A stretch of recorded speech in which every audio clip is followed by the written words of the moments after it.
नमस्कार दोस्तों, खबर पड़ताल देख रहे हैं आप। मैं हूं आपके साथ में दीपक कुकरेजा।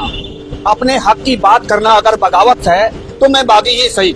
अपने हक की बात करना अगर बगावत है तो मैं बागी ही सही, ऐसा कुछ कह रहे हैं हमारे साथ में व्यापार मंडल के अध्यक्ष संजय जुनेजा और उनके साथ में तमाम व्यापारी। एक बार कहूंगा अपने सहयोगी को सारे व्यापारियों के मुखड़े दिखा दें कि आखिरकार सीएम के आने पर लोगों के चेहरे खुशी से फूले होते हैं, लेकिन आज इन व्यापारियों के मुखड़े आखिरकार रुष्ट क्यों हैं, ये आखिरकार नाराज क्यों हैं।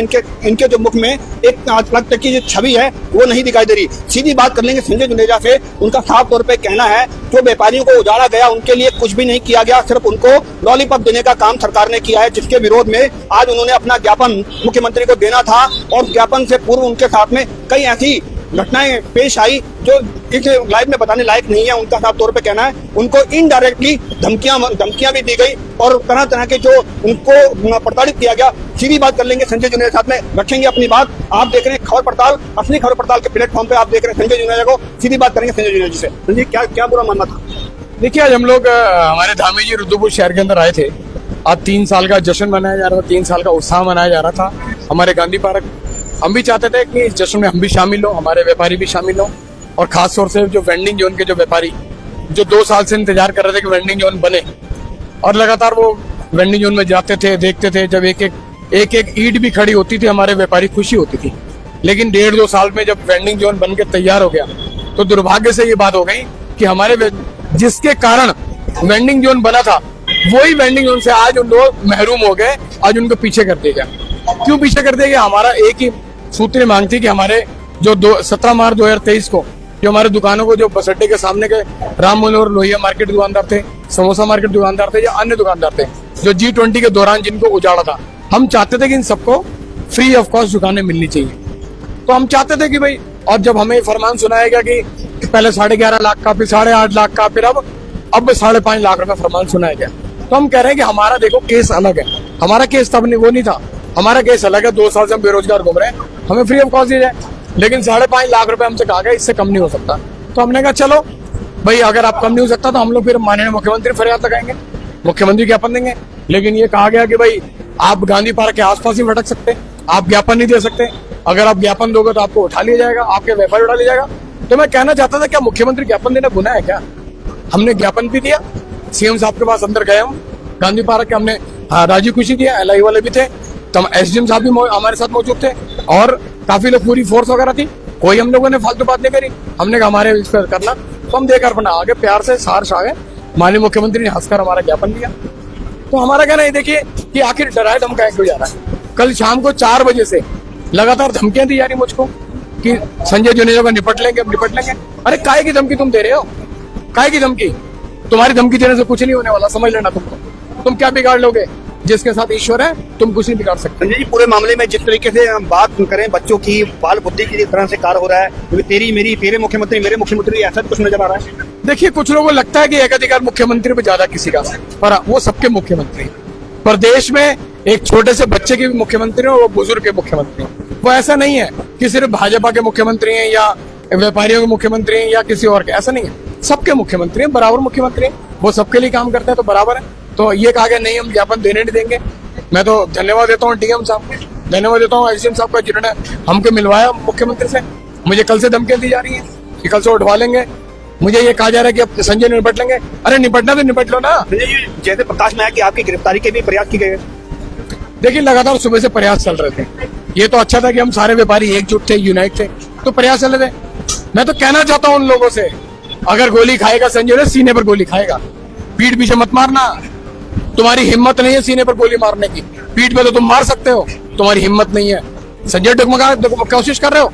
तुम चाहते हो कि संजय धरना प्रदर्शन ना करे, तुम चाहते हो कि संजय जी ने अवरोध पैदा ना करे, तुम चाहते हो कि आम आदमी की आवाज न उठा पाए, तुम चाहते हो कि महिलाओं की आवाज न उठा पाऊं, तुम चाहते हो कि मैं व्यापारी आवाज न उठाऊं। अगर बलात्कारी की आवाज उठाना, अगर शोषण, महिलाओं को शोषण करने वाले की अगर उसके खिलाफ आवाज उठानी है तो संजय ने उठाएगा। मैंने उठाई ना आवाज, पार्षद के खिलाफ उठाई, आपके पेट में दर्द होने लग गया। मैं बाजार के दुकानदारों के 2 साल से आज लड़ाई लड़ रहा हूँ, 2 साल हो गया वेंडिंग जोन की लड़ाई लड़ रहा हूँ। क्या लड़ाई अगर इनका आवाज उठाना अगर दुश्वार है, अगर मेरे को अगर तुम दुश्मन समझते हो तो समझते रहो दुश्मन तुम। संजय भैया, एक बहुत बड़ी बात भी सामने आ रही है, जिस तरीके से आप यहाँ मौजूद हैं, सारे व्यापारी यहाँ मौजूद है और व्यापार मंडल से चुने हुए 2 पदाधिकारी यहाँ मौजूद नहीं है। इसमें भी सवाल खड़े हो रहे हैं, क्या कुछ कहना देखिए वो जवाब इसका वो खुद देंगे। मैं स्वयं यहाँ पर हूँ, होना चाहिए? मेरा व्यापार मंडल में अध्यक्ष हूँ मैं, मेरा चेहरा व्यापार मंडल का, व्यापारियों के प्रति मेरी एक जिम्मेदारी बनती है। मैं रात को 2 बजे भी उनके साथ खड़ा हूँ, मेरी जिम्मेदारी बनती है। मैं अपनी जिम्मेदारी का निर्वहन करने का पूरा प्रयास कर रहा हूँ, चाहे रात को 2 बजे चाहे सुबह के बजे। होना चाहिए उनको यहाँ पे? नहीं, सबको होना चाहिए, व्यापारी होना चाहिए भाई, व्यापारी चुने गए नेता नहीं है, व्यापारी चुने हुए नेता। एकजुटता होनी चाहिए, सबकी एकजुटता होनी चाहिए। देखो तभी लड़ाई लड़ी जाती है। आज एकजुटता थी तभी तो 11.5 लाख से हम 5.5 लाख तक लाए, ये एकजुटता थी हमारी। ये ऐसे नहीं मिले हमें किसी ने एहसान नहीं करा, हमारे किसी के ऊपर अगर हमने भीख नहीं मांगी किसी से, हमने अपना हक मांगा है, हक मिला तभी 5.5 लाख पर आए, 11.5 से 5.5 पर आए तुम, ये हक है हमारा। एक बड़ा सवाल मेरे पास मेरे जहन में बार बार आता है, ये विस्थापन कर रहे हैं, लेकिन विस्थापन को पैसा लेके विस्थापन कर रहे हैं, मेरी कुछ समझ नहीं आया, उसके पे 2 शब्द बोलिए। देखिए माननीय मुख्यमंत्री जी ने पुनर्वास की बात की थी, हमारा कहना है कि पुनर्वास के पैसे थोड़ी होता थे। आपने घोषणा की थी, आप घोषणा अनुरूप काम करो भाई। आप जानबूझकर हमारे बीच के लोग, मुख्यमंत्री जी के और हमारे बीच के लोग जानबूझ के चाहते हैं कि इन व्यापारियों को पैसा देना पड़े, तो हम चाहते कहते हैं भाई पैसा किसी देना थोड़ी। माननीय मुख्यमंत्री जी एक ग्रांट दे देंगे, पैसा दे देंगे तो क्या फर्क पड़ जाएगा भाई, 2-4-5 करोड़ रुपए आ भी जाएगा, चला जाएगा। क्या आज इतना बड़ा जो भव्य प्रोग्राम करा, क्या लाखों रुपए नहीं खर्च होंगे, करोड़ों रुपए नहीं खर्च होंगे क्या है? लेकिन हमें देने में आज आप लोगों को परेशानी हो रही है, लेकिन आपने आज तमाशा कर रहे हैं, तो आपको चाहिए कि हमारे लोगों का सोचना चाहिए। संजय भैया, पूरे मामले में कहीं ना कहीं अहम प्रकट नहीं हो रहा है?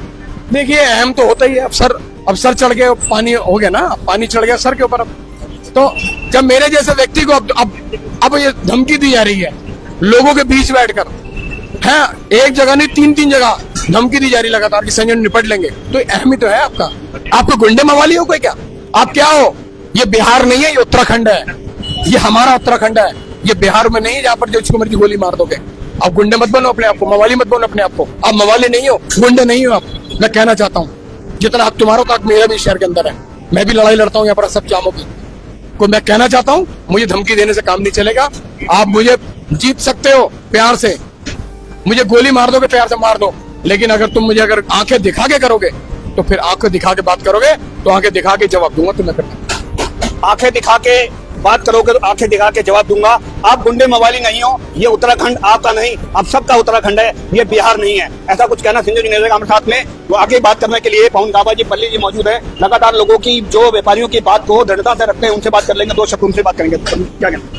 मेरा ये मानना है कि आज हमारे माननीय मुख्यमंत्री जी जो कि प्रदेश के मुखिया हैं और हम सब के मुखिया हैं, आज यहाँ गांधी पार्क में आए थे और हम सब लोगों ने राम मनोहर लोहिया मार्केट के और गुप्ता समोसा मार्केट के जो सन 2023 17 मार्च काले दिन में दुकानें टूटी गई थी, उन दुकानदारों हक के लिए उनकी हक की लड़ाई लड़ते हुए आज हमें 2 साल हो गए। तो आज हमने अपने मुख्यमंत्री जी को ज्ञापन दिया है और उनसे आग्रह किया है कि जो हमारे दुकानदार 2 साल से बिल्कुल बेरोजगार हैं, जिनके पास रोजी रोटी का संकट है, जो अपने घर में बच्चे, अपनी पत्नी को पालना है, बच्चों को पालना है, माँ बाप को पालना है, उन सबका उनके ऊपर भरण पोषण का उनके ऊपर जो भार है, उस भार को उतारने के लिए उनके ऊपर कर्जा चढ़ गया है। तो आज वो जो हमसे दुकानों की कीमत मांगी जा रही है 5.5-6 लाख रुपए, उनके पास नहीं है। तो हमारी हाथ जोड़कर अपने मुखिया से निवेदन है और हमारा आग्रह है हमारे विधायक जी से, हमारे माननीय मेयर जी से कि आप एक सहनशीलता रखिए और इन दुकानदारों को फ्री में दुकानें दीजिए ताकि ये अपना भरण पोषण कर सके। लगातार आप देख रहे हैं खबर पड़ताल, मैं हूं आपके साथ में दीपक कुकरेजा। बराबर आपको मैंने एक बहुत बढ़िया बात बताई थी, अपने हक की बात कहना अगर बगावत है तो मैं भागी सही। लगातार आपको खबर पड़ताल दिखा रहा हूं। एक अभी अपडेट दिखाई कि मुख्यमंत्री के आगमन पर व्यापारी आखिरकार क्यों रुष्ट है। ऐसी मेरी अगली अपडेट के साथ में मेरे साथ बने रहे। आप देख रहे हैं खबर पड़ताल, असली खबर पड़ताल। मैं हूं आपके साथ में दीपक कुकरेजा। नमस्कार।